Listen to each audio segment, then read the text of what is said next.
வேலூர் மாவட்டத்தில் கடந்த சில நாட்களாக பெய்து வரும் தொடர் மழை காரணமாக வேலூர் மாவட்டத்தின் தாழ்வான பகுதிகளில் மழைநீரானது கழிவுநீருடன் சேர்ந்து பல்வேறு இடங்களில் வீடுகளை சூழ்ந்துள்ளது. இந்த நிலையில் வேலூர் மாநகராட்சிக்குட்பட்ட கன்சால்பேட்டை இந்திரா நகர் உள்ளிட்ட வீர ஆஞ்சநேயர் கோயில் தெரு உள்ளிட்ட 7 இடங்களில் தண்ணீர் வடியாத சூழ்நிலையில் அங்குள்ள மக்கள் நிவாரண முகாம்களில் தங்க வைக்கப்பட்டுள்ளனர். மேலும் அவர்களுக்கு நோய் பரவாமல் இருப்பதற்காக சிறப்பு மருத்துவ முகாம்களை மாவட்ட நிர்வாகம் ஏற்பாடு செய்துள்ளது. இதனை வேலூர் மாவட்ட ஆட்சியர் சுப்புலட்சுமி மற்றும் மாநகராட்சி மேயர் சுஜாதா ஆனந்தகுமார் ஆகியோர் நேரில் சென்று ஆய்வு செய்ததோடு அந்த தண்ணீர் சூழ்ந்த வீடுகளில் இருந்து வெளியேறாமல் அதே வீடுகளில் தங்கியுள்ள மக்களை நிவாரண முகாம்களில் தங்குமாறு அறிவுறுத்தினார். மேலும் அங்கு நடைபெறும் மருத்துவ சிகிச்சை முகாமில் 20 சுகாதார ஆய்வாளர்கள் அந்த பணியில் ஈடுபட்டிருக்கிறார்கள்.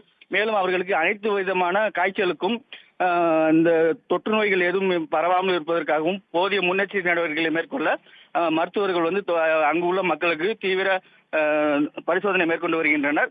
மேலும் அவர்கள் அங்கு உள்ள மக்கள் அந்த முகாமுக்கு மருத்துவ சிகிச்சை மேற்கொள்ளும்படி பரிசோதனை செய்து கொள்ளும்படி மாவட்ட ஆட்சியர் அறிவுறுத்தி இருக்கிறார். விவரங்களுக்கு நன்றி அழகேச பாண்டியன்.